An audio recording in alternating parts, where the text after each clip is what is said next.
Look around any crowded room. Some people tower above others.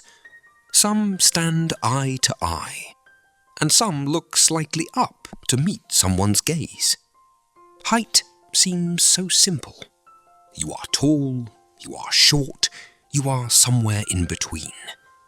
You probably thought your height was just genetics and nutrition. But here is the truth nobody tells you.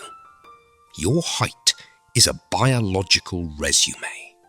It reveals where your ancestors came from, what diseases you are more likely to face, how much money you might earn, and even how long you might live. Welcome to Health Expressed. Today we are not looking at your blood or your eyes. We are measuring something much simpler: your height, and what it secretly says about your lifespan, your psychology, and your place in human history. Before we begin, tell me in the comments, are you tall, average, or short? Your height is not random. It is the result of thousands of years of evolution, environment, and chance. About 60 to 80% of your height comes from your genes. That means if your parents are tall, you probably will be too. But here is the surprising part. 20 to 40% comes from something else. Nutrition, childhood illness, stress, even the temperature where you grew up. All of these factors pushed your bones to grow or held them back. Scientists have identified hundreds of genetic markers that influence height. Some make your leg bones longer, some affect your spine, some control how your body uses calcium and growth hormone. But here is the fascinating part.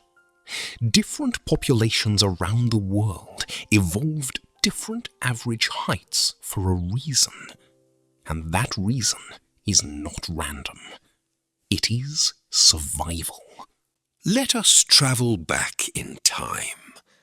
10,000 years ago.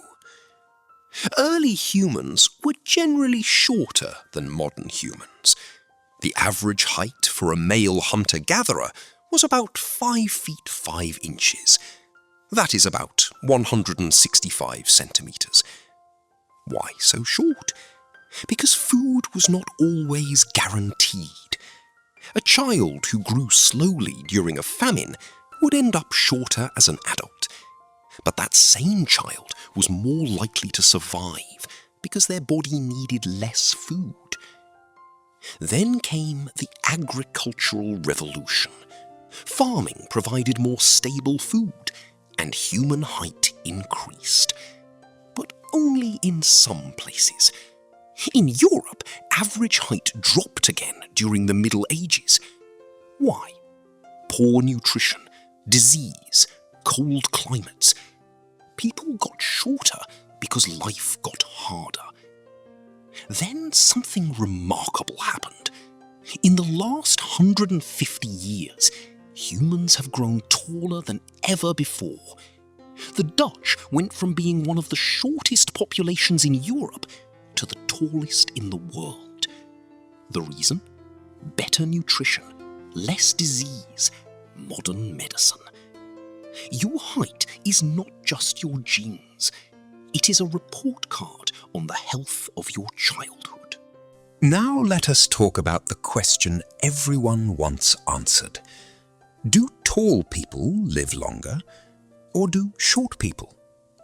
The answer is complicated, and it might surprise you. Large studies have found that shorter people tend to live longer on average. One study of over 2,500 Finnish athletes found that short-distance runners lived longer than tall basketball players. Why? Because bigger bodies have more cells. More cells mean more chances for mutations. More mutations mean more cancer risk. Tall people also have larger hearts. That sounds good, But a larger heart has to work harder. It pumps blood against more gravity. It wears out faster. Here is the data. For every additional 2.5 inches of height above average, your risk of certain cancers increases by about 10%. But wait, short people have their own risks. Shorter people are more likely to develop heart disease. They have higher rates of stroke, and they are more likely to develop diabetes. So who wins? It depends on what kills you. Cancer kills tall people more. Heart disease kills short people more. But overall, studies suggest that shorter people have a small longevity advantage, especially in very old age. One study of over 1 million people found that for every inch below average height, the risk of death from all causes dropped by about 2 to 3%.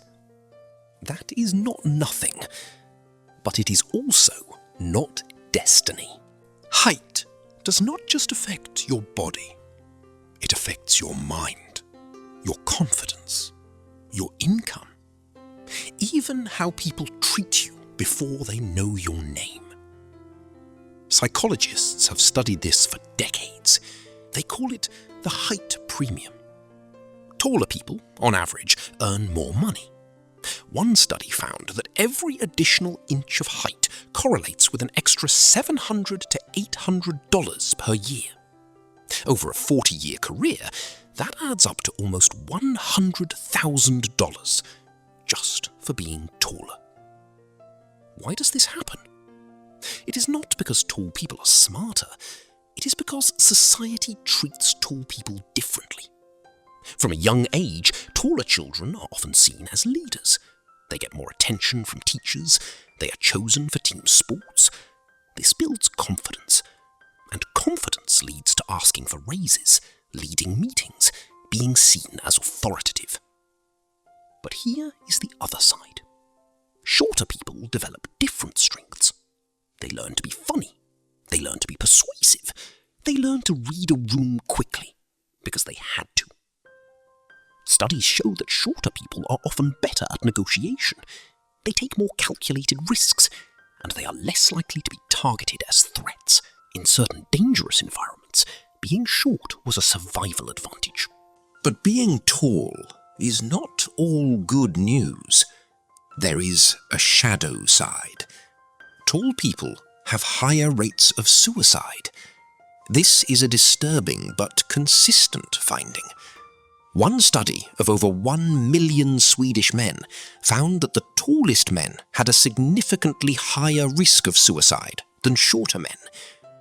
Why? No one knows for sure, but psychologists have theories. Tall people face different social expectations. They are expected to be strong, confident, unshakable. When they feel vulnerable, they have nowhere to hide.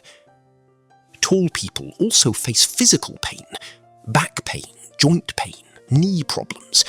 The taller you are, the more stress on your skeleton. And chronic pain changes how you think and feel. Shorter people face their own dark side. They are often perceived as less competent, less authoritative, less deserving of respect. Studies show that shorter men receive fewer job promotions. They are taken less seriously in meetings, and they are less likely to be elected to political office. The average height of American presidents is well above the national average. For women, height is different. Very tall women sometimes face social stigma. Very short women are often treated as childlike. Neither is fair, but both are real. Height also plays a role in who we love, and this is where evolution is very visible. Across almost every culture, women prefer men who are taller than them, and men prefer women who are shorter than them. This is called the height preference gradient. Why? Evolutionary psychologists believe it goes back to our ancient ancestors. Taller men were better at protecting and providing. They could see danger from farther away. They could fight off predators. Shorter women were seen as more fertile. They required fewer calories to survive during famines, and they were less likely to die in childbirth due to smaller pelvic bones. These preferences are not logical today, but they are baked into our biology. Here is the interesting twist. Online dating data shows that men who lie about their height by even 1 inch get significantly more matches, and women who list their height as very short or very tall receive fewer messages than average height women. The good news? Once people actually meet in person, height matters much less. Personality, kindness, shared values, these eventually win over a few inches. Let us be honest. Most of us are stuck with the height we have. Once your growth plates close in your early 20s, you cannot grow taller naturally. But there is a small exception. Your spine compresses throughout the day. You are actually about half an inch taller in the morning than at night. Good posture can add another half inch, and stretching can help you stand taller. There are also surgical options. Leg lengthening surgery exists, but it is painful, expensive, and risky. Doctors break the bones in your legs and slowly pull them apart over months. You can gain up to 3 inches, but the recovery takes a year or more. For most people, the best strategy is not changing your height. It is changing how you feel about it. Confidence is not measured in inches. So let us bring this all together.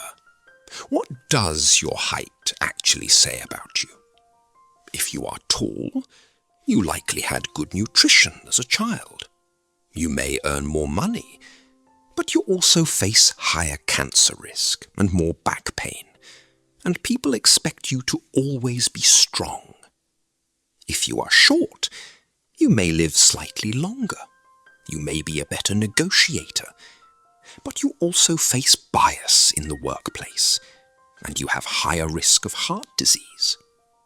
If you are average, you sit in the sweet spot. Fewer extremes, less bias, moderate risks. You blend in. And sometimes blending in is a superpower. Here is the truth Health Expressed wants you to remember. Your height is not your destiny. It is one variable among thousands. It influences things, but it does not determine them. A tall person can be humble. A short person can lead armies. Napoleon was short. Abraham Lincoln was tall. Their height did not make them who they were. Their choices did. So stand up straight, whatever your height. Own it, because the most attractive height is the one where you feel confident in your own skin.